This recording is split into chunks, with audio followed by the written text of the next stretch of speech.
वत्सल भगवान की जय हो। तो इस प्रकार से भगवान ने कंस का उद्धार किया। भगवान ने अपने माता पिता को जेल खाने से मुक्त कराया और महाराज उग्रसेन नाना को राजा बनाया। नाना बना करके भगवान इसके पश्चात सांदीपनी मुनि के आश्रम में गए उज्जैन और वहां पर विद्या अध्ययन कर रहे हैं। गुरु ग्रह गए पढ़न यदुराई और अल्प काल विद्या सब आई। अल्प काल में विद्या अध्ययन किया, गुरुपुत्र को वापस करके गुरु जी को दक्षिणा दी और अल्प काल में विद्या लेकर के भगवान पुनः आए। अब भगवान मथुरा में रहते हैं, लेकिन भगवान का मन नहीं लगता मथुरा में। उनको वृंदावन की याद आती है। उनके प्रिय मित्र है उद्धव जी महाराज। एक दिन उद्धव जी ने भगवान से पूछा, सरकार जब से आप आए हैं पढ़ करके तब से आप उदास रहते हैं, क्या बात है? भगवान ने कहा, उद्धव बात सिर्फ इतनी सी है कि मुझे अपने ब्रजवासियों की याद आती है, अपने माता पिता की याद आती है, मुझे मेरे मित्रों की याद आती है। उद्धव जी ने कहा, प्रभु आप चले जाओ वृंदावन और जाकर के सबसे मिल करके आ जाइए। भगवान ने कहा, उद्धव मैं वृंदावन नहीं जाऊंगा, मैं वृंदावन नहीं जाऊंगा, वृंदावन आपको जाना पड़ेगा। क्यों? क्योंकि आप तो जानते हो कि मेरा अवतार क्यों हुआ है। यही ज्ञान जाकर के तुम गोपियों को देना, यही ज्ञान जाकर के मेरे माता पिता को देना, नंद बाबा और यशोदा को, और यही जो ज्ञान है वो ब्रजवासियों को देकर के आ जाना। उद्धव जी कहते हैं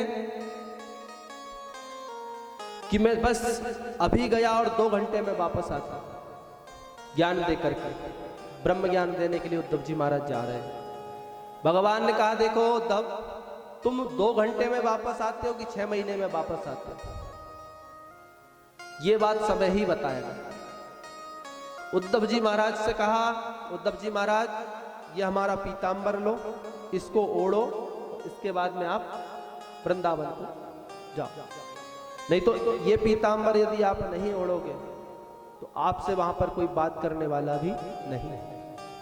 भगवान ने पीतांबर दिया और जिस रथ से भगवान वृंदावन से मथुरा आए थे उसी रथ पर आरूढ़ होकर के उद्धव जी महाराज वृंदावन में गए हैं। और वृंदावन में जैसे ही गए तो वृंदावन की सीमा के पूर्व ही मधुमंगल श्री दामा आदि भगवान का इंतजार करते थे। रोज घर से निकल करके आते खेलने के नाम से और सुबह से आकर के वृंदावन की सीमा पर बैठ जाते कि आज कन्हैया आएगा, परसों की कह करके गया है। तो आज जब उद्धव जी महाराज उस सीमा के पास पहुंचे और रथ को जब श्री रामा मधुमंगल आदि ने देखा तो महाराज प्रसन्न हो गए कि आज हमारा मित्र वापस आ गया। अरे कन्हैया को हमारी याद आ गई, कन्हैया वापस आ गए। सारे ग्वाल वाल जो थे रथ की तरफ भागने लगे। मधुमंगल छोटा सा है तो मधुमंगल कहता है कि मैं कन्हैया से मिलने नहीं जाऊंगा, क्योंकि कन्हैया कह के गया था मैं परसों आ जाऊंगा। इतने दिन लगा दिए कन्हैया ने, आज तक नहीं आया, आज आ रहा है, मैं इससे मिलने भी नहीं जाऊंगा। लेकिन जब दूसरे ग्वाल वालों को भागते हुए देखता है तो कहता है कि अब जो हुआ सो हुआ, परंतु अभी जाकर के तो कन्हैया को गले से लगाऊं, बाद में जितना गुस्सा है सब उतार लूंगा। सारे ग्वाल वाल भागे भगवान के पास, लेकिन भगवान समझ करके भाग रहे हैं, लेकिन उद्धव जी आ रहे हैं। जब पास पहुंचे और देखा तो दिखाई दिए उद्धव जी। कहा ये अपना कन्हैया नहीं है भैया। उद्धव जी ने जाकर के पूछा ग्वाल वालों से, भैया ये बताओ कि ये नंद बाबा और यशोदा मैया का घर कौन सा है? उद्धव जी को रास्ता बताया। उद्धव जी ने रथ जाकर के रोका, रथ से उतरे और जैसे ही घर में प्रवेश किया, नंद बाबा से मिले, नंद बाबा की आंखों से आंसू बहने लगे। और घर में जैसे ही प्रवेश किया तो घर की हर दीवालों से, हर ईंटों से, हर पत्थर से यही आवाज आ रही थी, हे कृष्ण, हे कृष्ण, हे कृष्ण। हर जगह से कृष्ण कृष्ण की आवाज आ रही है हमारे। ऐसे ही द्रौपदी थी। द्रौपदी की कथा आपने सुनी होगी कि द्रौपदी भी हर सांस में भगवान श्री कृष्ण को याद करती थी, हर सांस में कृष्ण कृष्ण कहती थी।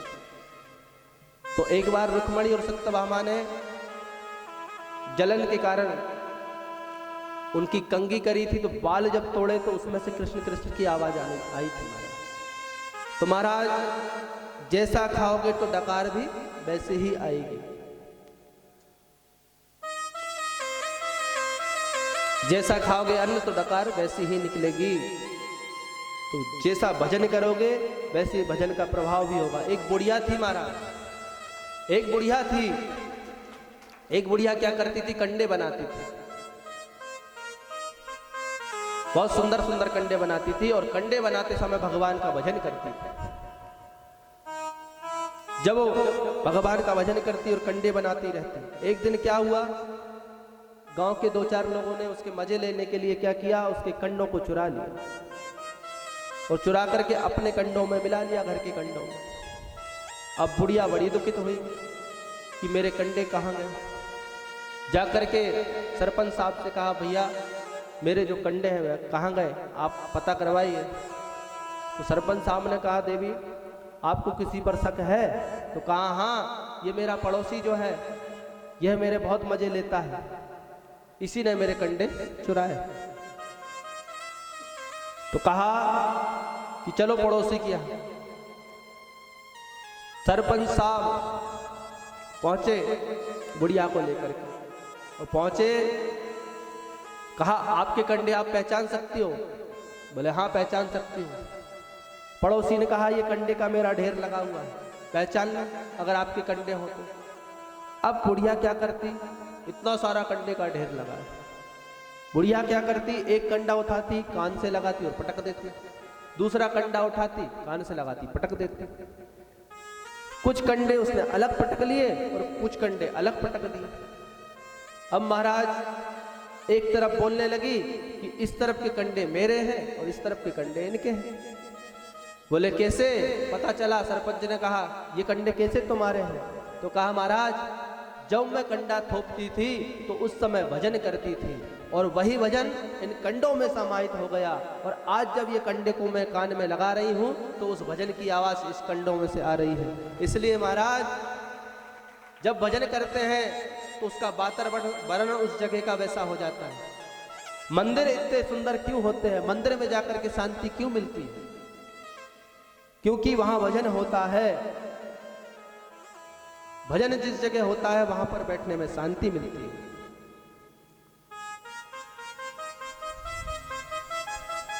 इस प्रकार यशोदा मैया भी हर समय कृष्ण कृष्ण कहती रहती थी, कृष्ण का ध्यान करती रहती थी। और जब कृष्ण का ध्यान इतना किया गया तो दीवारों से भी आवाज आने लगी, हे कृष्ण हे कृष्ण। जब उद्धव जी महाराज पहुंचे, उद्धव जी महाराज ने अंदर घुस करके देखा तो उद्धव जी महाराज का जितना ज्ञान था सब शून्य हो गया। नंद बाबा के पास जाकर के बैठे, रात भर चर्चाएं की, नंद बाबा को समझाया कि देखो जिसको आप पुत्र कह रहे हो वह पुत्र नहीं है, वह पूर्ण ब्रह्म परमात्मा है जिन्होंने अवतार लिया है। आप उसे बेटा मान रहे हो, वह बेटा नहीं है आपका। तब नंद बाबा कहते हैं कि वह जैसा भी है मेरी ही गोद में खेला है, मैंने ही उसको पाल पोस के बड़ा किया है। दूध दही की चोरी करता, माखन की चोरी करता था हमारे सामने। वह कैसे पूर्ण ब्रह्म परमात्मा हो सकता है? मुझे तो विश्वास ही नहीं होता। माता पिता की नजरों में बालक कितना भी बड़ा हो जाए, कितना भी बड़ा विद्वान हो जाए, परंतु माता पिता की नजरों में हमेशा बालक ही रहता है। हम भी घर पे जाते हैं तो हमारी माता भी हमको 10 खोटी सुना ही देती है। कितने भी बड़े बन जाए, परंतु माता की भावना जो होती है और पिता की भावना जो होती है वह हमेशा बालक को ही देखती है और बालक रूप में ही देखती है। तो महाराज कहने का तात्पर्य यह है कि उद्धव जी ने बहुत ज्ञान दिया नंद बाबा को, परंतु कुछ भी समझ में नहीं आया। नंद बाबा ने कहा वह तो मेरा पुत्र है। सुबह हुई, उद्धव जी महाराज यमुना जी के तट पर गए। यमुना जी के तट पर जाकर के यमुना स्नान की याचना की। उसी समय गोपियां आई। गोपियां जब आई तो गोपियों ने देखा उद्धव जी को, तो उद्धव जी को देख करके गोपियां सोचने लगी कि ये पीतांबर तो हमारे प्रभु का है, परंतु ये इंसान जो आया है यह कौन है। तब गोपियां पास जाती हैं और कहती है कि आप जो हैं, हम पहचान गई आपको, आप जो हैं हमारे प्रभु के संदेश वाहक हैं, जो संदेश लेकर के जाते हैं, आप वह हैं। जरूर कुछ ना कुछ संदेश देने आए होंगे। कन्हैया को जरूर अपने माता पिता की याद आई होगी, तो आज संदेश लेकर के आप आए। उद्धव जी ने सोचा कि इनको ही ज्ञान दे दूं, ब्रह्म ज्ञान गोपियों को दे दूं। इतने में गोपियां ही ज्ञान देने लगी उद्धव जी को। उद्धव जी से कहती है गोपियां कहती हैं कि ये जो कन्हैया है ये बहुत बड़ा छलिया है। एक जन्म में इसने वामन का रूप धारण किया था और वामन का रूप धारण करके इसने राजा बलि को छल लिया। एक जन्म लिया जिसमें ये राम बने, उसमें एक सूर्पनखा जो थी वह आई, इनसे शादी की याचना करने लगी। इन्होंने उसके नाक कान काट करके भगा दिए। इन्होंने बराह रूप धारण करके हिरण्याक्ष का वध किया। ऐसे भगवान के अवतारों की कथा उद्धव जी को सुनाई, तो उद्धव जी का जो ज्ञान था वह उनके सामने भी शून्य हो गया। महाराज उद्धव जी ज्ञानी बन करके गए थे, और वृंदावन की एक खासियत है महाराज, कभी भी ज्ञानी बनकर मत जाना, हमेशा भगवान के प्रेमी बनकर जाना, तो ज्ञान लेकर के आओगे। यदि ज्ञानी बन करके जाओगे तो कुछ भी हाथ लेकर के नहीं आओगे, क्योंकि भक्ति वहां पर नृत्य करती है और प्रेम के वशीभूत तो होकर के भगवान खींचे चले जाते हैं। एक बार एक भक्त थे तो वो भगवान से मिलने के लिए दर्शन करने के लिए बिहारी जी के गए वृंदावन, और वृंदावन में पहुंचे, भगवान का दर्शन किया, तो भगवान का दर्शन करते ही रोने लगे। भगवान से इतना प्रेम हो गया, वह घर आना ही भूल गए, वहीं बैठे रहे महीना भर तक। और जब महीना भर तक बैठे रहे तो एक दिन क्या हुआ, उनको वहां से भगा दिया गया कि तुम यहां पड़े पड़े क्या कर रहे हो, मंदिर से बाहर जाओ। तो महाराज जब वह बाहर आए तो पता चला कि बिहारी जी की जो मूर्ति थी वह भी गायब हो गई मंदिर से। और फिर पुजारी जी को स्वप्न में दर्शन दे करके कहा कि पुजारी जी, जो बाबा तुम्हारे यहां सो रहे थे उनको बुला करके लाओ, वह मेरे बहुत बड़े भक्त हैं, मैं उनके ही साथ ही चला जाऊंगा, नहीं तो वृंदावन आऊंगा ही नहीं। तो महाराज वृंदावन में यह प्रथा भी बनाई गई है कि हर 2-4 मिनट पर पर्दा लगा दिया जाता है। बिहारी जी को निहारने नहीं देते ज्यादा देर, क्योंकि बिहारी जी को अगर किसी से प्रेम हो गया और बिहारी जी से यदि सच्चा प्रेम किसी को है, वह भक्त आ गया तो बिहारी जी उसी के साथ चल देते हैं। ऐसे बिहारी जी हैं, इसलिए महाराज हर समय बिहारी जी को बचा कर रखा जाता है। वह उद्धव जी महाराज गोपियों को ज्ञान दे रहे हैं, परंतु गोपियों का ज्ञान जब उन्होंने देखा तो उद्धव जी महाराज का ज्ञान शून्य हो गया। कहने लगे, अरे मैं जिनको गवार ग्वालिनिया समझ रहा था, ये ग्वालिनिया तो परम विद्वान है, इनको तो सारा ज्ञान है कि कौन से जन्म में भगवान ने कौन सा रूप धारण किया, इनको क्या ज्ञान दूं। तभी एक भौरा आता है जो भ्रमर गीत के रूप से भागवत में प्रसिद्ध है। भौरा से गोपियां कहती है कि ये भोरे तू भी काला है, और जो श्याम है कन्हैया है वह भी काला है। ये काले जो होते हैं बड़े कपटी होते हैं, इनके अंदर दया भाव नहीं होती। ये काले रंग के जितने भी होते हैं बड़े कपटी होते हैं, इनकी कपट कथाएं हैं। उद्धव जी सारी बातें सुनते हैं। उद्धव जी देने गए थे ब्रह्म ज्ञान, परंतु आज 6 महीने हो गए उद्धव जी लौटे नहीं। 6 महीने बाद उद्धव जी लौटे भगवान के पास। जब भगवान के पास आए तो भगवान को ही भला बुरा कहने लगे कि तुम कैसे प्रभु हो। अरे यशोदा मैया तुम्हारे लिए कितना रोती है, नंद बाबा तुम्हारे लिए कितने रोते हैं, गोपियां कितनी रोती हैं, सब ब्रजवासी कितना प्रेम करते हैं तुमसे, लेकिन तुम छोड़ करके भाग जाते हो। आज तक तुम गए नहीं उनके पास, जब से आए हो ऐसी ऐसी बातें कही। तब भगवान ने कहा उद्धव तुम नहीं जानते। क्यों? क्योंकि ये तो प्रेम की बात है उद्धव, तुम नहीं जानते हमारा प्रेम जो है उनसे कितना है। भगवान ने ग्वाल नंद बाबा गोपियां ये सब भगवान ने अपने पास ही उद्धव जी को दिखाई कि ये देखो ये सब हमेशा मेरे पास रहती है। उनके दर्शन करा दिए। उद्धव जी ने कहा प्रभु ये दर्शन आप मुझे करा रहे हो, जब ये 2400 घंटे आपके साथ में है तो आपने मुझे वृंदावन भेजा क्यों? तब उद्धव जी से कहा भगवान ने कि उद्धव तुम बहुत ज्ञानी बनते थे, तुम्हारे अंदर ज्ञान की पराकाष्ठा बहुत ज्यादा थी, तो मैं ये चाहता था कि तुम ज्ञानी ना बन करके प्रेमी बन जाओ, इसलिए मैंने तुम्हें वृंदावन भेजा। उद्धव ने कहा धन्य हो प्रभु आप, इसलिए कहा है कि ये तो प्रेम की बात है उधो, बंदगी तेरे बस की नहीं है।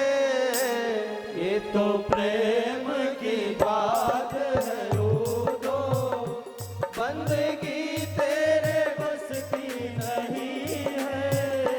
ये तो प्रेम की बात है उधो, बंदगी तेरे बस की नहीं है। ये तो प्रेम की बात है उधो, बंदगी तेरे बस की नहीं है। यहाँ शरत के होते हैं सौदे,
बोलिए कृष्ण कन्हैया लाल की जय हो।